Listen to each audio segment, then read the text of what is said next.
नमस्कार, स्वागत है आपका मेरे इस नए वीडियो में। मैं नवनीत नाग, एक ऑथर, एक स्पीकर और एक कंटिन्यूस लर्नर।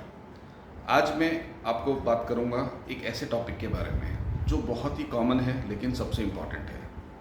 कम्युनिकेशन की सावधानियाँ। हम कुछ भी कम्युनिकेट करते हैं तो उसमें हमें क्या क्या सावधानी रखनी पड़ती है।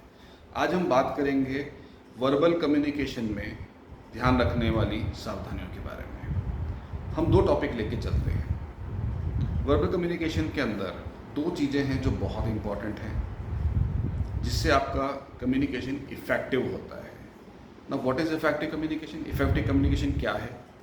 इफ़ेक्टिव कम्युनिकेशन का मतलब है आप जो कहना चाह रहे हैं सामने वाला उसी तरह से उसको समझता है, उसी कंटेक्स्ट में उसको समझता है, तो मतलब आपका कम्युनिकेशन इफ़ेक्टिव है।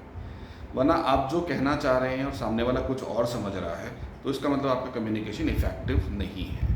मैंने क्या कहा और आपने क्या सुना या समझा, अगर वो डिफरेंट है तो कम्युनिकेशन इफ़ेक्टिव नहीं है।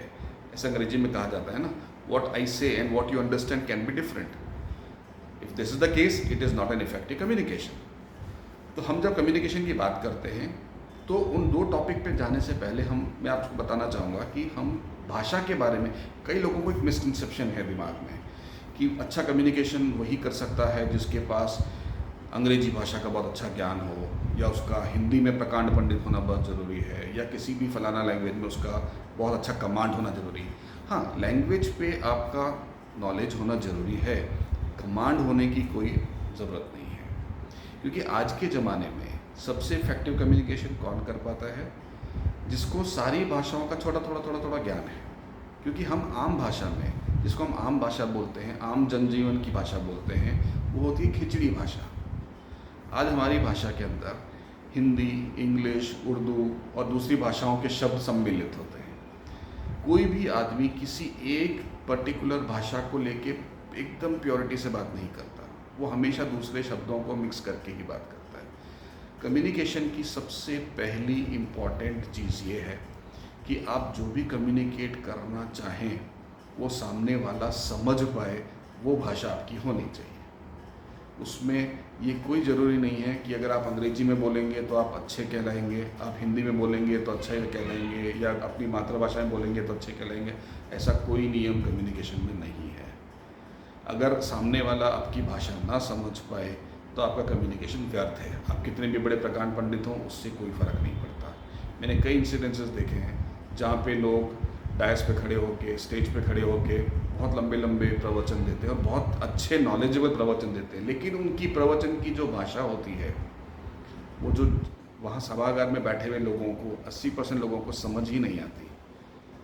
और जो बोलने वाला स्पीकर है वो ये नहीं समझ पाता कि मेरे सामने जो ऑडियंस बैठे हैं वो कौन सी भाषा समझते हैं, क्योंकि उनको लगता है कि मैं जो भाषा में बोलूँगा वही भाषा सब समझते होंगे, वही भाषा श्रेष्ठ है, तो उस कारण से वो कम्युनिकेट कर देते हैं, लेकिन वो कम्युनिकेशन उनके टारगेट ऑडियंस तक पहुंचता ही नहीं है। तो हमेशा ध्यान रखें, जब भी आप कम्युनिकेट करें तो पहले ऑडियंस को चेक करें कि वो ऑडियंस आपके सामने जो भी है, चाहे वो एक है या अनेक है, वो ऑडियंस सबसे ज़्यादा कौन सी भाषा को समझने के लिए तत्पर है, या वो समझ सकता है या समझ सकती है।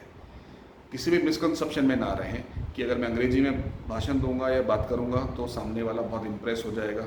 इम्प्रेस तो भले ही हो जाएगा, लेकिन उसको बात ही समझ में नहीं आएगी तो आपका कम्युनिकेशन पूरा कैसे होगा। तो हमेशा अपनी भाषा को सही तरीके से चुनें, और भाषा सबसे इम्पॉर्टेंट मीडियम है कम्युनिकेशन का, इससे ज़्यादा कुछ नहीं। भाषा सिर्फ एक मीडियम है कम्युनिकेशन। कोई भी भाषा एक दूसरे से ऊंची नीचे नहीं होती, भाषा सभी बराबर हैं। ये एक मोड है कम्युनिकेट करने का। अब हम बोलें कि हमारे पास अंग्रेजी का, जैसे इंडिया में एक लोगों के दिमाग में प्री कंसीव नोशन है कि जिसको इंग्लिश अच्छी आती है वो बहुत पढ़ा लिखा समझदार आदमी है। इंग्लैंड में तो छोटा बच्चा पैदा होता है तो फर्स्ट स्टैंडर्ड से अंग्रेजी बोलता है, तो इसका मतलब कि वो हमारे यहाँ के पढ़े लिखे लोगों से ज़्यादा समझदार हो गया। वो वहाँ की भाषा है, वहाँ की मातृभाषा है। तो आप अपनी मातृभाषा पे गर्व करें। आप कम्युनिकेट करने के लिए सही भाषा का चयन करें, और वो चयन इस तरह से होना चाहिए कि जो आपके ऑडियंस हैं, जो आपकी बात को सुनने के लिए सामने हैं, वो किस भाषा को समझते हैं। आपको उसी भाषा में बात करनी चाहिए जिसमें आपका ऑडियंस समझता हो। अब आते हैं उन दो पॉइंट्स के ऊपर जो मैंने आपको बोला था कि वर्बल कम्युनिकेशन में दो इम्पॉर्टेंट पॉइंट्स क्या होते हैं। सबसे पहला, जब भी आप कम्युनिकेट करें, आँखों से आँखें मिला के बात करें। अगर आप 2 जने हैं बात करने वाले या आप 4-5 लोगों को एड्रेस कर रहे हैं, तो आप सबसे नज़रें मिलाएं और सबसे नज़र मिला के बात करें। नज़र चुरा के बात करने का सीधा मतलब है कि आप अपने कहे हुए शब्दों के ऊपर कॉन्फिडेंट नहीं हैं।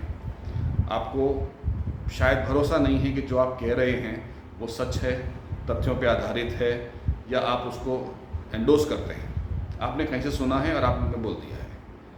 लेकिन अगर आप आंखों में आंखें डाल के बात करते हैं, चाहे वो ग्रुप ऑफ पीपल हो, चाहे वो इंडिविजुअल आदमी हो, अगर आप आंखों में आंखें मिला के बात करते हैं तो उससे प्रूव होता है कि आप अपनी कही हुई शब्दों को एंडोर्स कर रहे हैं और आप उन शब्दों के साथ खड़े हैं और आप कॉन्फिडेंट हैं कि जो आप ज्ञान या नॉलेज आप शेयर कर रहे हैं वो बिल्कुल सही है। दूसरा पॉइंट, जब भी हम कम्युनिकेट करें, जब हम वर्बल कम्युनिकेट करते हैं किसी के साथ, तो हमेशा ध्यान रखें कि जब आप कुछ बोल रहे हैं तो सामने वाले की बॉडी लैंग्वेज कैसी है, उसको ज़रा ऑब्जर्व करें। बॉडी लैंग्वेज को, वो एक नॉन वर्बल कम्युनिकेशन है। ये एक बहुत अच्छी बात है कि कोई भी आदमी किसी दूसरे के आदमी जब बोल रहा हो तो बीच में से नहीं बोलना चाहिए, नहीं टोकना चाहिए, लेकिन उसकी बॉडी लैंग्वेज आपको बता देती है कि वो आपकी बातों को कितना सीरियसली सुनने की कोशिश कर रहा है या समझने की कोशिश कर रहा है। हमेशा ऑब्जर्व करें आदमी की बॉडी लैंग्वेज कैसी है, और उससे आपको पता चलेगा कि आपका कम्युनिकेशन इफेक्टिवली जा रहा है या आप व्यर्थ में ही कम्युनिकेट किए जा रहे हैं। अगले वीडियो में हम इसी टॉपिक पे आगे और बात करेंगे और दोनों ही पॉइंट के ऊपर बात करेंगे। तब तक के लिए नमस्कार।